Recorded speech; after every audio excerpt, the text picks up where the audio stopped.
The mental game of poker is arguably the most important thing. Only the 1% make the serious rewards in any industry. What's the difference? So in this video, I'm gonna go through 5 mental game tips that are gonna take your mental game to an entirely different level. Let's get straight into it with number 1. Stay present and avoid distractions. Okay, this one sounds very simple. These are all going to be relevant for live poker. Who wants to get on the snowmobile and go through the snow? And online poker. Avoiding distractions in live poker is very easy. Take your headphones off, stop looking at your iPad, stop looking at your iPhone, pay attention to what's going on at the table. Pay attention to the bet sizing, pay attention to the showdowns, pay attention to who's opening which pots, pay attention to everything. And the same goes with online, because distractions are even worse online, guys, right? You can be playing online.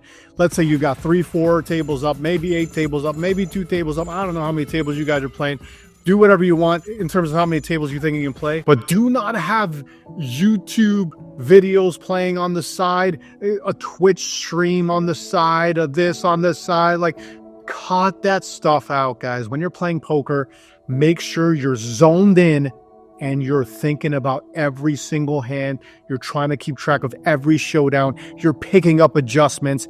That's mental game tip number 1. Number 2 is develop a pre-session routine. Don't make this something crazy and elaborate, like some wild, like 1-hour routine that you're gonna not, do over the long term. It's not sustainable. I'm talking about something very simple. Like me, for example, I just do a 5-minute meditation. Very simple. Before I start playing. And I just take slow breaths, about like 4 or 5 seconds in, and I hold for a couple seconds, then 4 or 5 seconds out. And you don't have to hold for a couple seconds, just some slow breaths, just to kind of calm your nervous system down. And that's all I do. Your pre-session routine might be like, maybe you do a little bit of stretching, maybe you use an app like Primed Mind or something like that. Maybe you watch like a mental game video for like 5 minutes. Just something short, but something that tells your mind, okay, it's time to lock in. Here I go. I'm going to play a poker session. I'm going to try to stay as calm as possible. That's the most important thing in a pre-session routine. Try to get your nervous system to be calm. When you're playing poker, guys, you want to be calm. Forget what anybody else told you. What am I doing? What am I doing? What am I doing? Calm is what you're looking for. Be as calm as you can at the poker tables. And that's going to produce the best result, because when you're calm, you think straight and you're going to be playing your best. Number 3, use logical thinking, not ego or emotional thinking, you can call it. And a lot of people might be watching this video and be like, Jack, I would never do that. Trust me, guys, it's so easy for this to creep into your game, okay? So easy for this to creep into your game. You need to be thinking with your brain and not with your emotions. Let me give you an example. Let's say you get to a river and you're playing like a big cash game, let's say, for example, and the logic is telling you this is a good bluff combo, but your emotions, there's so much fear running in your body. You're just like, fuck. If I make this bluff and I get called, I'm going to lose like $10,000. It's so scary to do this. This is so scary. Every bone in your body, all your emotions are telling you, don't make this bluff. It's too scary. Just check it back. Ignore the emotions, guys. Go with the logic. I don't care. Feel that fear. And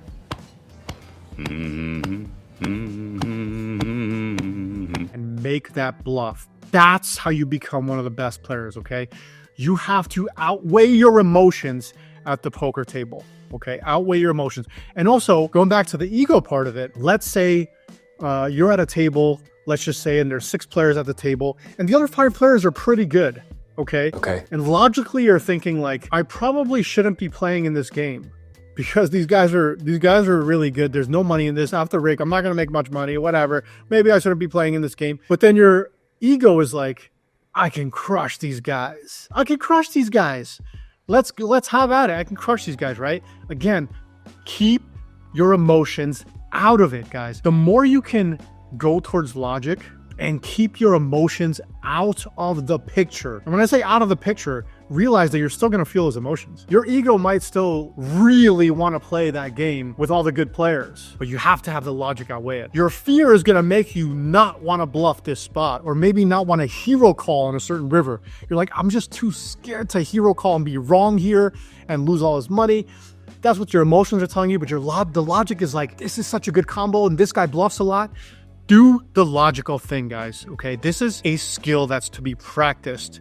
You have to be aware of this in game. There's two parts of the thinking tree all the time. There's the brain and then there's the emotions. In life, I'm not talking about life. Maybe there's different things with life, but in poker, you have to use the logic, okay? Forget about the fear you feel. Feel the fear and make the bluff. Feel the fear and make the hero call. Feel the ego being bruised and leave the table, okay?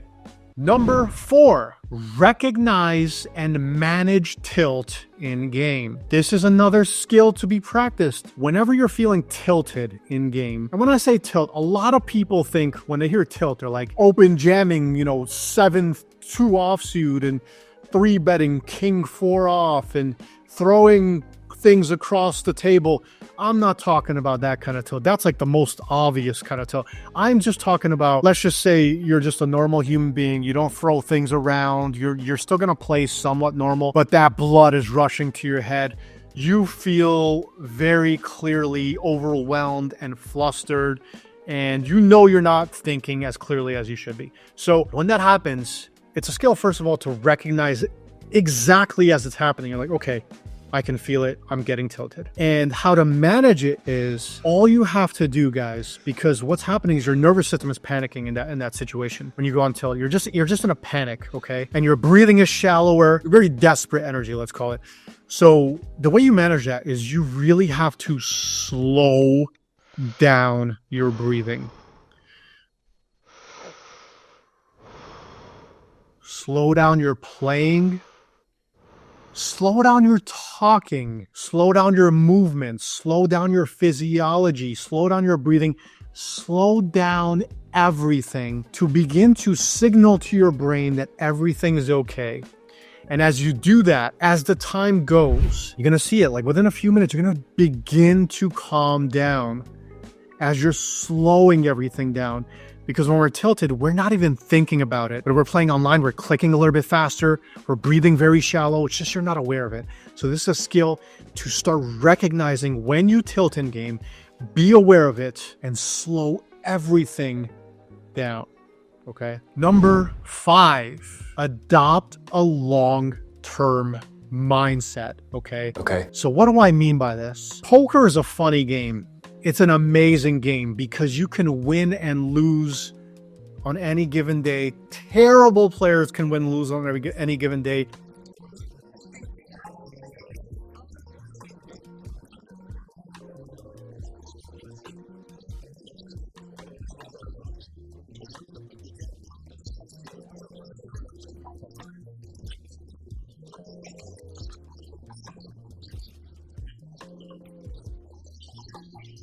The best players in the world can win and lose on any given day.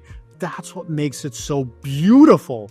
Okay, that's the beauty in it. Because if that wasn't the case, this would be chess.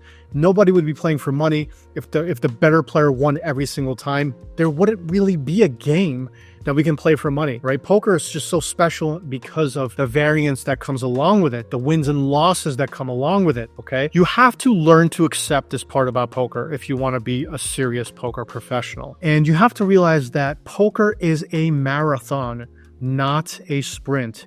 Poker is a long-term game, okay? You got to look at your results on a monthly or a yearly basis. If you're looking on a daily basis, you're more so likely to drive yourself insane, okay? Because there's so many ups and downs on a daily basis, and you can't really put too much focus on that. You have to really be focused on the long-term trajectory of how you're doing with poker, and just forget about that short-term nonsense.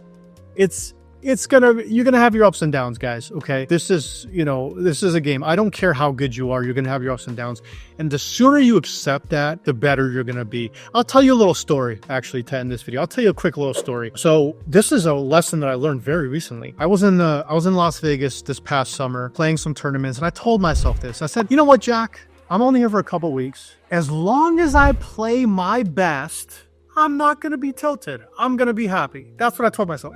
As long as I play my best, that's all that matters, right?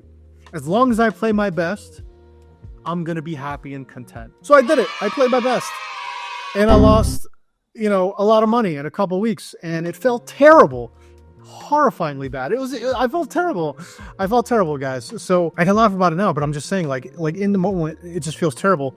And what I realized was it's because I was going in with the mindset of I'm not going to feel bad if I play my best. So then when I played my best and I felt bad, then I felt bad about feeling bad. That escalated quickly. It kind of just throws things off, guys. So my main point is whether you play your best or not, if you don't play your best, you're probably gonna feel even worse. So definitely don't do that. You want to play your best no matter what. But my point is, even if you play your best, study your best, be the best, right? All those things, poker will still make you feel bad when you're losing. It's as simple as that, guys. I don't care how much you worked on your mental game. I don't care if you're a mental game guru, you're a mental game coach, you're the master of this and that. If you lose a significant amount of money, you are going to feel bad, okay? So do not judge yourself for feeling bad. Instead, accept that if you're playing poker for a living, you're going to feel bad, okay? You're going to feel bad. It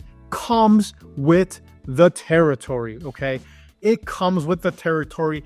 There is no way around it. There's no way around it, guys. No way around it. So if you're going to the poker and be like, oh, I'm just going to play good, and then if I play good and I do this, I'm not going to feel bad. No, you have to realize that negative emotions come with this game and come to 100% acceptance with that. And then that's going to make the negative emotions easier to deal with. Why? Because you expect them. That's it. You're going to expect them to come. So if I went back to Vegas and I told myself, I'm going to play my best, but I'm going to come to acceptance that I know if I lose money, I'm just going to feel terrible. I know it already. I'm accepting it. So that when I feel bad, I'm like, I expected this already. This isn't like a surprise or a shock.